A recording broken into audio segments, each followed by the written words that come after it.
The idea of owning a home felt like a pipe dream. That's BECU member Leandra talking about her home buying experience. So we went to BECU where I met our mortgage advisor, Lauren, and she was like, this is what we're going to do. This is how you buy a home. As a not-for-profit credit union, BECU helps members find the right home loan to meet their needs. Learn more at becu.org/home loans. BECU, power in people. Equal housing opportunity lender. NMLS ID 490518. Members were compensated for participation.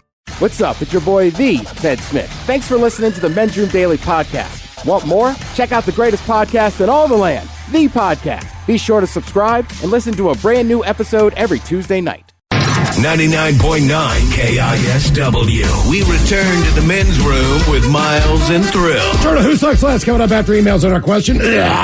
Who started the fire and how bad was it? 206-421-ROCK. Mm-hmm. Tasty. Hello, Ryan. Welcome to the Men's Room. Dale.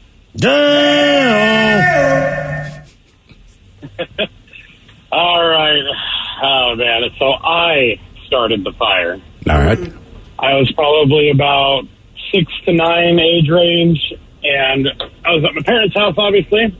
I don't know what the circumstances led up to me doing this was, but I really wanted to go camping. That wasn't happening, so I gathered up a nice circle of rocks. And you remember back in the day when the camcorders, the user manuals were like the size of catalogs? Yeah. Yeah. So, I started ripping up pages of that, and I had a little campfire in the living room. In the living room? Ooh. In the living room. Oh, man. That could have done too well. There was a pretty decent burn hole in the carpet, but other than that, nothing else burned. I don't remember what my punishment was, probably because my brain blocked it out, but I probably got my ass whooped. Yeah, I think you probably did. If nothing, like, man, if you're going to start a fire, can you please do it outside? Yeah, I made a rock circle, Oh, sure. Well, yeah, you made a rock. In the living room. Yeah. I did. All right. Okay. That definitely took a left turn. I did not see that part coming. Did you guys have a fireplace in your house? I don't remember. Okay. All right. I'm 34 now. This was a long time ago. Okay. Damn, man. Took the time to grab the rocks, make the circle, go through all of that, and then you decide to do it in the living room on the carpet. That's unbelievable. But I think by about 7 or 8, I kind of was responsible for building a fire. Well, in the fireplace. Yes, in the fireplace. Yeah. Like, hey, start one in the wood stove downstairs and bring some wood in or whatever and just get this thing. But that was just crumbling up newspapers and that was it, right? That was pretty much. And would you have trusted your kids at 7 or 8? No. I'm thinking about my kids. No. My son even closing the screen correctly so that nothing would pop out. Oh, no. Well, they beat that into your head, man. Yeah, my father. Come here. Who closed that? Like, well, I did. You didn't close it all the way. You got to close it all the way. If you're going to close it all the way. See, when that S pops out of there, it's going to light the carpet. I'm like, gee, you'd be sitting there watching television, and you'd see something just shoot out and then land on the carpet. But you had those big-ass gloves, you could pick it up. But I mean, if you were doing something else, you're in the bathroom or in the kitchen, weren't paying attention. I mean, hell, you just started a smoldering fire in your living room. Yeah, it was always carpet. Those pops are loud, too. They're real loud. We have the wood-burning fireplace now. It gets cold, man. I light that bad boy up, and it's always the dog, right? The thing pops, the dog runs over and starts staring at it as though it's a threat. And one of those numbers popped down, landed on her head one time. No! I mean, she got it off real quick, but now she does not approach the fire when we light a fire. Sure. Just like, good way to learn. What started the fire? How bad was it? 206-421-ROCK. Hello, Andrew. Welcome to the Men's Room. Hola. So, this is like sophomore year in high school, and usually the party's at my house, but this weekend, this guy Ryan decides he's throwing a party at his house. I'm like, sweet, we're not trashing mine for once. So we go over there. I think we showed up about a half hour after the scheduled start time. And so there's only 7 or 8 people there. We're kind of waiting for it to turn up a little bit. We're sitting around the fire. This guy, Ryan, decides he wants to spice things up. He goes and fills a red Solo cup up with gasoline, throws it not at the base of the fire, but through the flames. Oh, Jesus. So I'm watching this go from liquid in a cup to a fireball in the air and in slow motion land directly on my foot. Oh. Yeah. But the worst part is I'm wearing slides with no socks. How bad did your foot get burned? Well, that's the thing. I've never moved a body part that fast in my life. I think I had it out in like 3 seconds at the most. So a little bit of hair singe, and that was about That's not too bad. Generally speaking, when you're on fire, you will move quickly. It takes a little while to see it because it's that is true. It's just, I don't know. It's almost like when the bartender lights a shot, you can see it initially, and then you think the flame is out, but it's not out. That was your stomach. What? Damn. That was loud. Yeah. Was it I don't know. I don't feel bad. You know it's not going like salad. that's a bad note. It's not going salad. Right. Is that it? French fries. We've been having a fun time. Yeah, yogurt. No, that's not what it's saying. Actually, Miles, you lit your foot on fire once. And oddly enough, we're both stoned. Miles' shoe is on fire. It's not a raging fire. It's one of the, like you said, when you light Just a went on my shot. leg. I couldn't see it. And the thing that snapped, because we're both just staring at it, despite the fact that you are on fire, but we're real high. And so we're just watching Miles' foot burn, like, ooh, that looks bad, man. Like, dude, my foot's on fire. And then the phone rings, it kind of snaps us out. We're like, oh, Jesus, man. Like you're on Your fire. leg's on fire. Oddly enough, the phone call we received at that moment was Hair Club here in Seattle officially offering us the job. Hey, how you guys doing? I'm like, great. Miles on fire. Miles was on fire a second ago. Can't believe that. Glad you called when you did. Who started the fire? How bad was it? 206-421-ROCK. Hello, Romy. Welcome to the men's room. What's up, guys? Hola. So I was like 12. Yeah, I had to be 12. And me and my friends had all recently just gotten into playing with fire. And, like, I'd already been into playing with fire. And I was like, you guys want to see how to bleed the gas out of a propane canister into a grocery bag and catch that on fire? And everybody was like, yeah. And so we used to play with fire at this old condemned house, and there was a shed we'd do it in, and you had to climb in through a window because it was blocked. All right. And well, all of a sudden it goes like from controlled fire plan to this bag went up into the ceiling and just caught the whole roof on fire. Oh, no. And it just starts spreading. And so I'm like about to start panicking because my little brother's in there with me. And I look and he just kicks the door and we start running. And we ran and ran. And then we turn around and look, and, like, not even what, like, we thought was 2 minutes went by. The fire department was there, the police were there, and we just hid at our friend's house for, like, 3 days. You stayed at your friend's house for 3 days, you said? Yeah, well, like, it was summertime, and we do that all the time. All right. I just feel like I should say, we're hearing all this stuff. Like, don't do this stuff.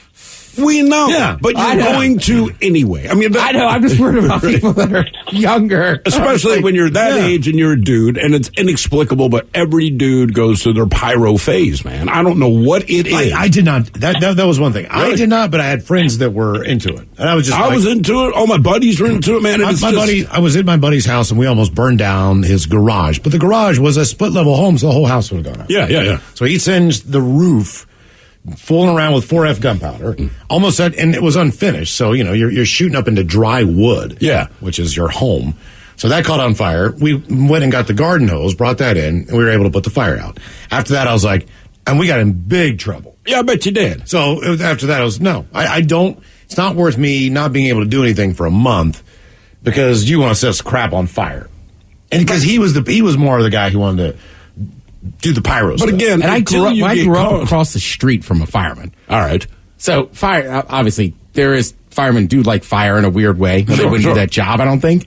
But he was, like he kind of beat it into us. Like It's different though. I could show you stuff, this and that, but like I remember some friends in like my first 8th grade had like the hairspray and the lighter. Absolutely. And that was a quick lesson. I remember telling the one guy, Nick, I said, hey man, like, I don't think we should be messing with that. He's like, no, look, it's awesome. And I mean, 2 minutes later, somebody's hand is burnt. Who started the fire? How bad was it? 206-421-ROCK.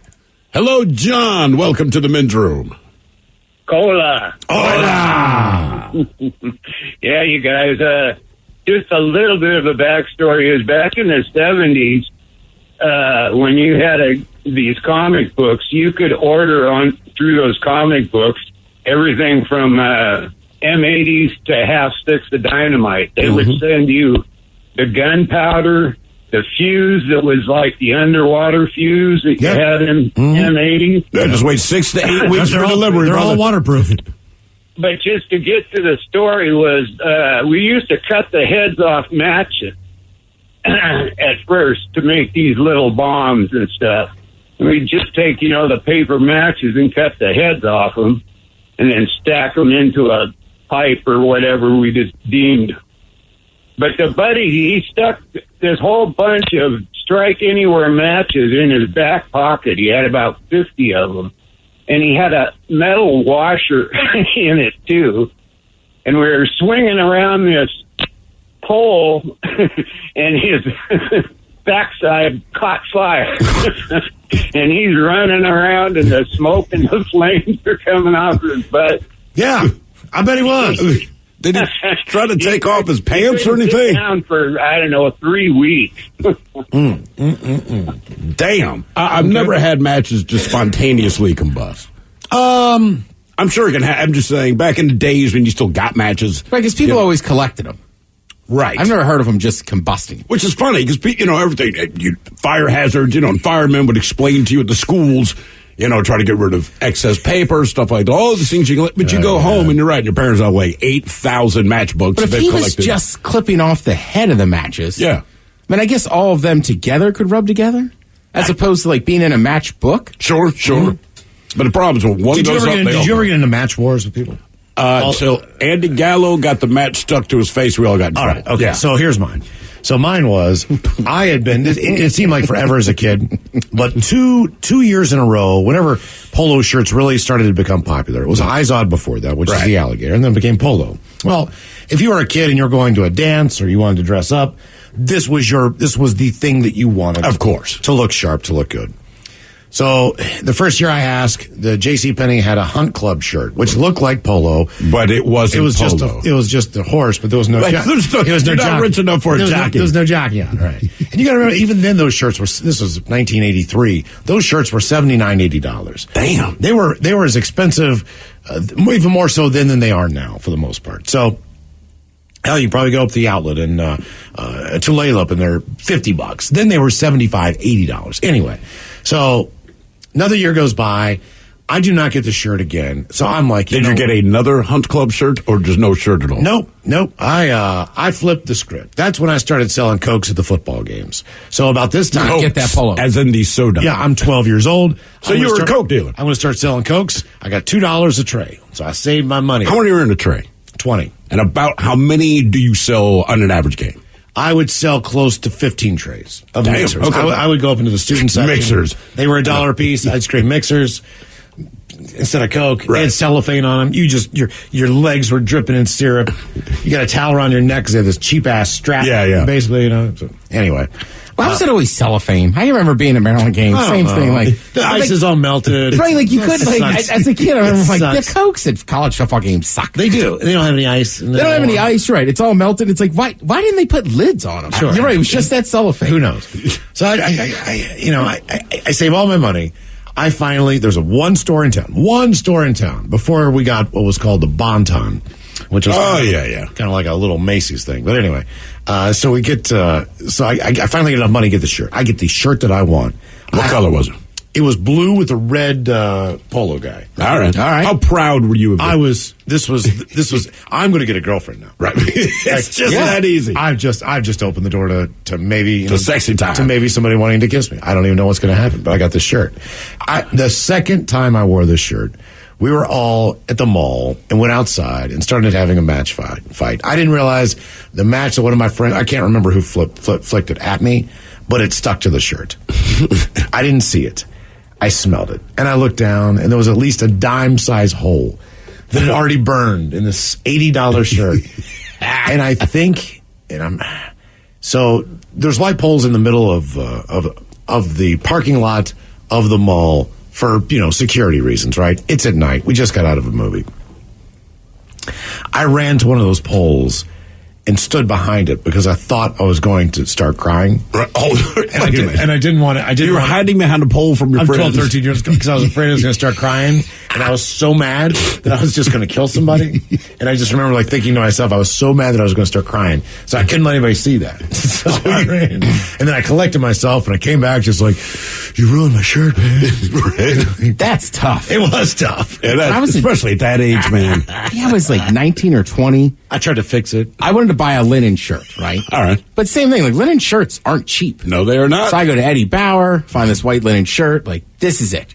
Where at one time, it's like somebody else's graduation party, and people are like, that's a nice shirt. Same thing. I'm like, this is it. This shirt's going to get me laid this summer. All right.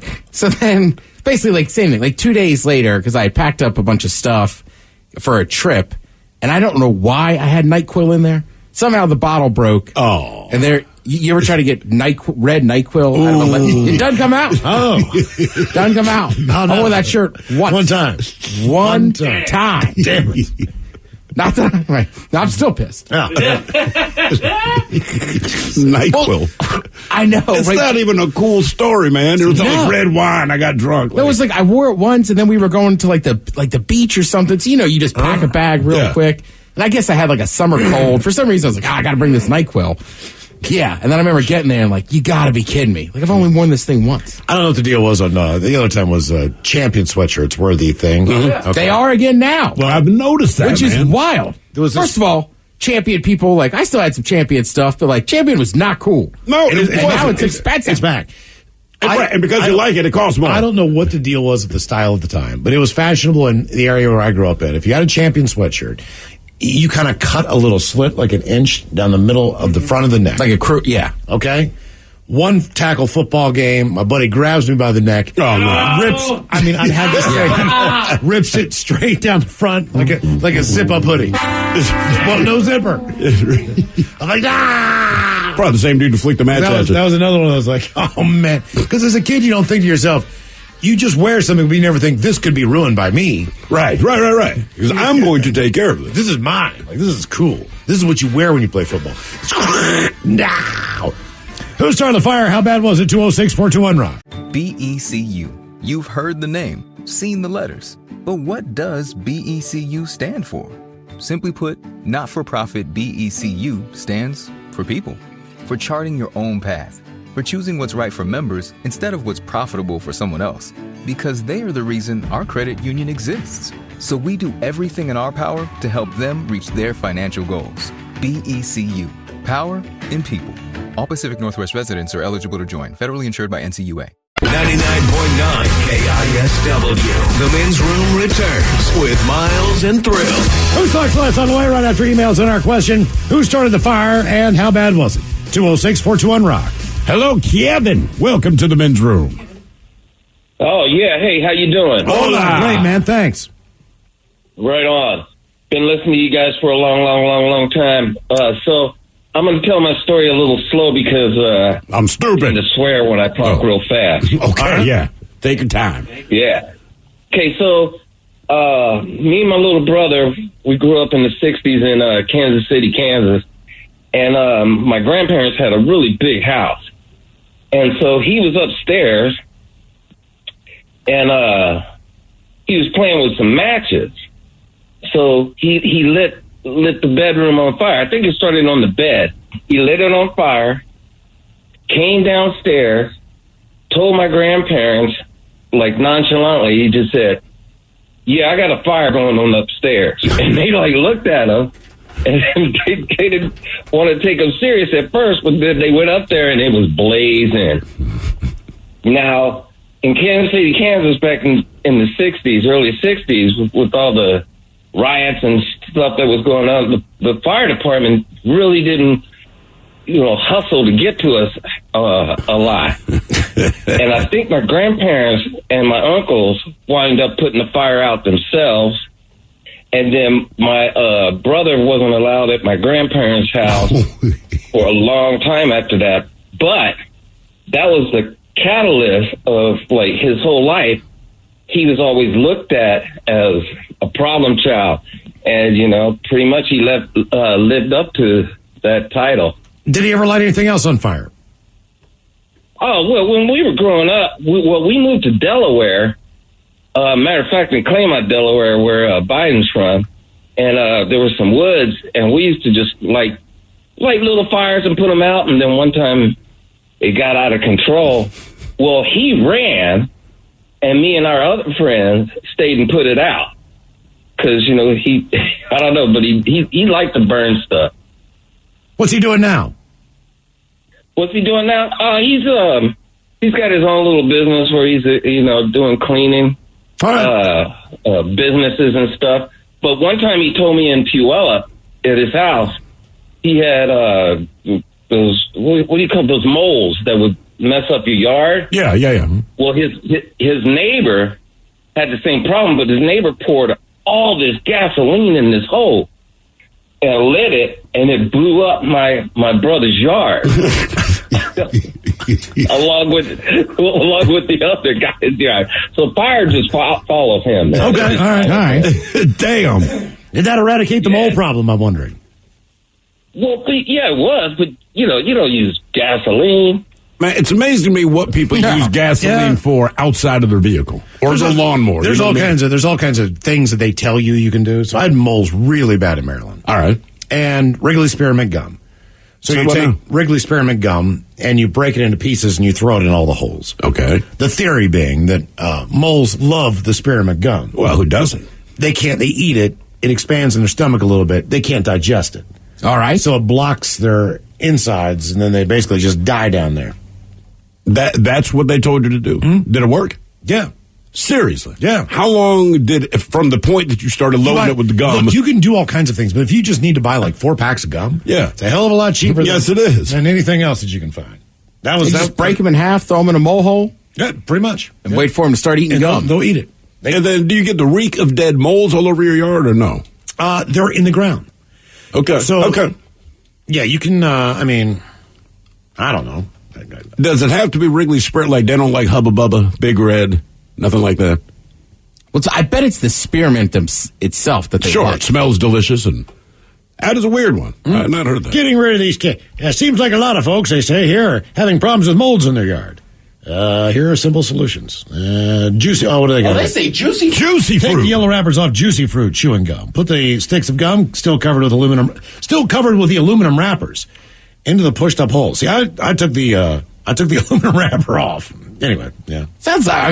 I'm sure it worked. Are we just hoping they choke? I know. They can't digest it, apparently. The wrapper or the gum? I know. If you leave it, I can see the wrapper causing problems. Yeah, I feel like if I ate the wrapper on gum, I'd be in trouble. This is from the fine folks at HamptonRoads.com. Somebody here says, killed my moles last week with gum. Someone else says that in juicy fruit, and someone else says they used orange trident. Apparently, they just like gum. They do. And they'll eat it, and then that game over. Who started the fire? How bad was it? 206-421-ROCK. Oh, look at here it is. How to kill moles with juicy fruit gum. Why don't they put that in their commercials? I was going to say, how does Wrigley's, the company, feel about all this? Can you stop bringing this up? Hey, man, if you're moving product.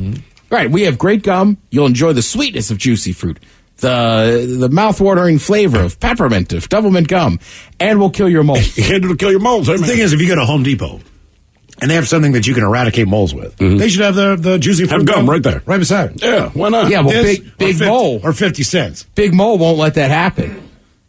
Big Mole's going to convince you got to get the chemicals. Big Mole. Who started the fire? How bad was it? 206-421-ROCK. Hello, Terry. Welcome to the men's room. Hey, konnichiwa. Hola. Hey, so I was the instigator, and I set my buddy up, and he almost burnt down his house. So this was a long time ago when we were kids. So everybody had the one friend that their parents were cool that, like, hey, if you're going to drink or smoke weed, you're going to do it at our house and not leave. So that was our hangout. And we used to paintball and play D&D all day. That's what we would do as kids, and smoke a lot of weed. So we would paintball until it got dark because we wanted to paintball in the dark, and we were big time Rambo and Wolverines with Red Dawn. So we dress up all up in burlap and stuff while we were out there painting. And so my buddy shot me in the neck. I told him I wanted to surrender, but he shot me in the neck. And so I wanted to get payback later that night. And so I was a little punk when I was a kid. They don't make these lighters anymore, but you can take off the top of the Bic lighter and you can turn the flame all the way up. So when you go to light your cigarette, you'll get like a foot-long flame and it'll burn your eyebrows. You sure you're not talking about a cricket lighter? Well, I think they were big. They were clear, and they had the little white straw. Yeah, that's cricket. Yeah, that was a cricket okay, lighter. It was cricket. I don't know. I can't find them anymore to F with the kids now. But anyways, so we're high as can be, and we're in his room. And I swapped out the lighter so he didn't know because I wanted to get payback when we go out to smoke later to burn his eyebrows for shooting me in the neck. And so he's flicking the lighter in his room, and we're, playing D&D and smoking when we're not supposed to be doing that, but obviously. So he accidentally points the lighter at the burlap, and he didn't know I had the one where it's turned up. And so it ignited the burlap in his paintball gear and his camouflage alongside the wall. And so we freaked out because we're still kids. And we're like, smother it. So I throw him a pillow. And this jackwagon, he takes the pillow instead of smothering it. He goes to hit the thing on the wall, which knocks it off the wall and starts catching the carpet on fire and all of this stuff. And so finally we get the fire out. He opens the window and the room's filled with smoke. He throws this thing out the window, the burlap face mask and stuff. And we think that is that. And then we're like, whoa, it's too smoky in here. We're going to get caught because his parents are home in the living room. Well, the older kid, he was allowed to actually smoke cigarettes in the house because he was dating his older sister, so he got privilege or something. So we're just like, yeah, he lit a cigarette and it's too smoky, so we're going to go walk to the store. And we didn't really know what the other dude did with the piece, right? We just saw him throw it out the window and we thought that was that. So we go walk to the store, and then we're coming back from the store and we start seeing these fire trucks coming down the road. And we're like, crap, no, that can't be it. We put the fire out and all of that stuff. So anyways, we get up to the house and we see all these fire trucks there and stuff. And then we see his mom. She's got the garden hose running, and she's like pointing it under the house and stuff because it's smoking under the house. So it turns out the jackwagon threw the damn thing under the house, and it caught like the insulation out. And so the fire department comes crawling out, and they bring up this thing, and we had to confess to everything. And so we got reamed by the firefighters. And this is like back in the day before video and when parents could spank neighborhoods kids. So his dad lined us all right up there in front of the firefighters, bent us all over because he had this big paddle. He used to make jokes, and he finally got to use the paddle where he lined all five of us up, bent over, and smacked the crap out of us. He's been waiting for that moment. And if you would have been in school, the teacher would have done it, then the principal would have done it. And then when you got home, your parents would have done it. Never ends. The story's a lot better, though, if you're drunk. I just had to keep it PC. Thank you. Yeah, Mike said to keep it PC, so. Well, it's not so much Mike. It's more the FCC, all these federal regs. Mike's just the messenger on there. Yeah. Correct. God, you know what times my friends' parents beat my ass? And the worst part was, there was one summer where we were always getting in trouble, but we typically hung out by my buddy's house, and so his mom or dad, they'd whip both of our asses. The problem was, and then you're sent home, right? So in the time it took me to get home, she has now called my parents to let them know. And then I got my ass beat twice. So finally we had to make the deal, like, we got to play closer to my house, man. Because I'm only taking one ass whip. Yeah. You got your ass whipped once. I got my ass whipped twice, and it's for the same thing. So if we're getting in trouble, we need to get in trouble at my house. This way my parents can beat your ass and then call your parents, and you get your ass beat twice. I got beaten for being in a fight. And I've lost the fight. But I got a couple good shots in.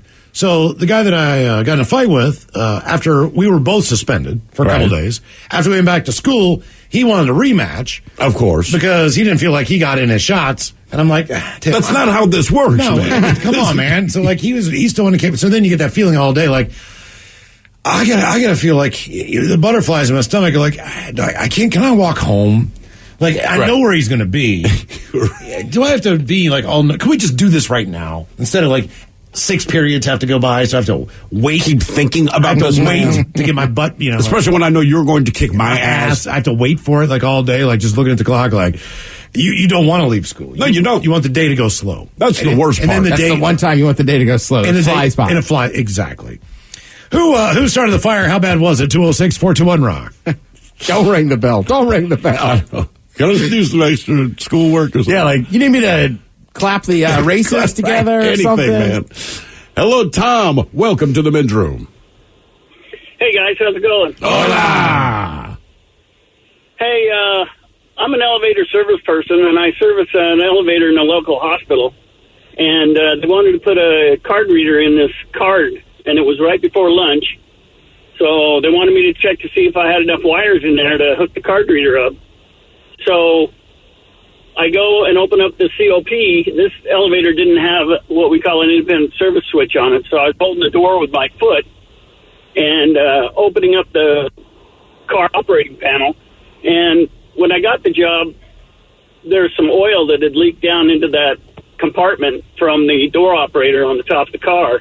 I cleaned it up as good as I could, but there was still some residual. And I moved the loom of wires to the side to see if they had the wires in there I needed. And this wire that had been taped up came untaped and scraped against the back of the cab and arced, and it started a fire in the bottom of some lint in the bottom of this compartment and started to burn. I took my gloves out and I was hitting it on the floor trying to get this fire out, and it went into the hole where the cable goes up and travels up to the controller. So it was burning in this hole, and I was freaking out. So I stepped out of the way, and all of a sudden the elevator door closed, and the elevator started moving up the hoistway. On fire? On fire. I could see the fire getting bigger and bigger. Hang on now. I believe him. I mean, that's the right response. Say on the radio. Sucker, mother, and please keep those words in mind when calling. Now back to the program. All right, Tom, so the elevator is now, you said it's going up, right?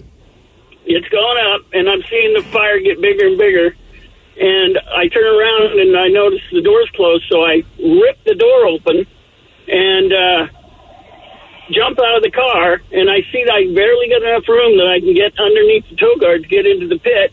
And I turn sideways, and there's this medical salesperson in a suit, this guy standing there, and he knew something was up by the look in my face. So he said, "What can I do?" And I said, "Throw me that fire extinguisher behind you." He gave me the fire extinguisher. I get down in the pit. I spray it all out, and as soon as I touched that thing, the whole pit fills with that yellow dust, and it's in my face, in my mouth. I can't breathe.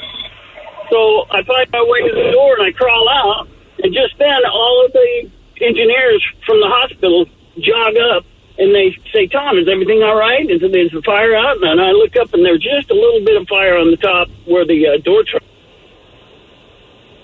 I turned to him, and I said, "Yes, but," and as soon as I said "but," the director, the big guy, he pulls the damn fire alarm. Oh, jeez. So after all that, I've got 2 battalions. You pull a fire alarm at a hospital, you get a response. Yeah, for sure. There's like 20, 25 fire guys, and they're all coming at me going, "What happened? Go turn the elevator off. Go turn the elevator on. We better run our cameras and make sure everything's out." That's crazy. And, did they evacuate the hospital at all?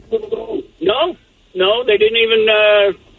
It didn't even have an audible alarm. Nobody knew anything except the people who were standing around the area. Oh, that's comforting. Tom, how about this? This home in Maryland, and it was built in 1970. All right. So, I believe either because of the Korean War or the Vietnam War, they had a copper shortage.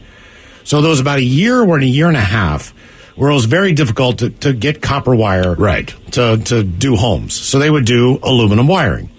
So I bought this house from the original owners. They had been put in a senior center. Okay. So I basically you walk in there and it's 1970. Yeah. Wallpaper wise, carpet wise, it's still 1970. Lime green carpet. Right. It's 1970. But there was aluminum wiring in the house, and it was all on relay switches. You could hear the wires whipping in in the walls and kicking up against the walls whenever you turn the light on. So I had to go in there, and I can't remember what the electrician technique is called. It's either called rabbit tail or basically I was dovetail or whatever. But you're using dove something, Just name an animal, rabbit, I don't know. But basically, I know you don't beaver tail it. You take the copper wires, and then you if you're going to put in I had to put in new outlets and new switches. Yeah, you need, I think, dovetail or whatever the hell it's called on the copper now, so that it's because you can't buy aluminum wiring switches, right? Because they prefer you don't have that, and they have like those little purple lug nuts kind of thing that you gotta shoot gel in there because the aluminum wires expand and contract. So you have to let them breathe. But if you nick the wire, it will shoot a huge spark out and catch your house on fire. Jesus. Now, I've got 2 young children in the house. I know. And I'm going through, like, and there's always, like, 8 outlets in a room. Right. And you're like, oh, my God. If you nick one, I thought I was going to burn the house down. How comfortable were you? No, I was not comfortable, but I kept doing it. But even with your own ability to do this, like, a month later, like, every time you turned on the light, were you convinced that your house was going to burst into flames? No, because once I got done, I was a pro. I had figured it out. I knew the technique. I knew exactly what to do. Okay, now, it's one thing when you're done, right? And you go, like, all right, I got this down. Did you think to maybe reinvestigate the first 1 through 3 that you did? Like, now that I know how to do it better, I'm not sure that I did the beginning really I had a couple lights that I questioned, like a ceiling fan I questioned. There was a few things that I was like, don't turn it on. Just don't turn it on. Will we be okay? And that was like the last thing I wanted to take down. But I was terrified. Yeah. And it didn't change the fact that when you hit the switch, the aluminum wire didn't whip through You the can house. still hear it? Yeah, it's still on the same system on the inside. Right. So it's still on, I guess like a switch system. I don't know. I was scared to death. Who started the fire and how bad was it? 206-421-ROCK. By the way, we got the answer to the animal and what kind of tail it is.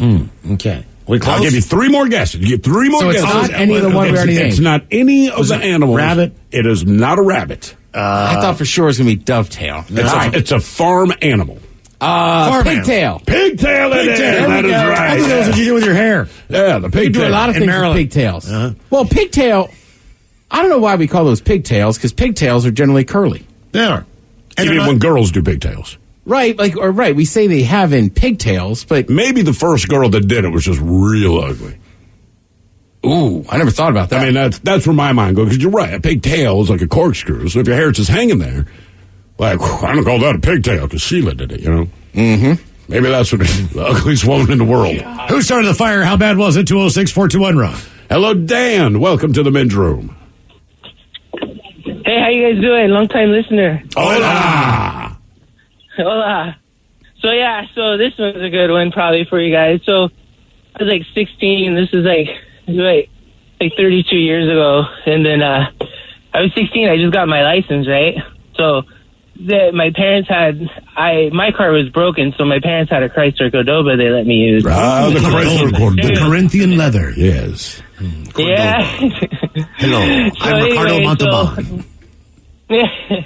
So they let me use that one. It was a boat, but we're able to, use it and go have fun. So we used to drag race out in this one road out in D'Antoni. And so one of my other friends had 2 sticks of dynamite. So of course they did. Picked up my other friend and I was like, let's go to D'Antoni where everybody, does the races out there and let's blow up a tree, one of the orchard trees, And so we did that and didn't hurt nobody. And so we blew up one of the sticks of dynamite. Well, I had the other stick of dynamite in the car.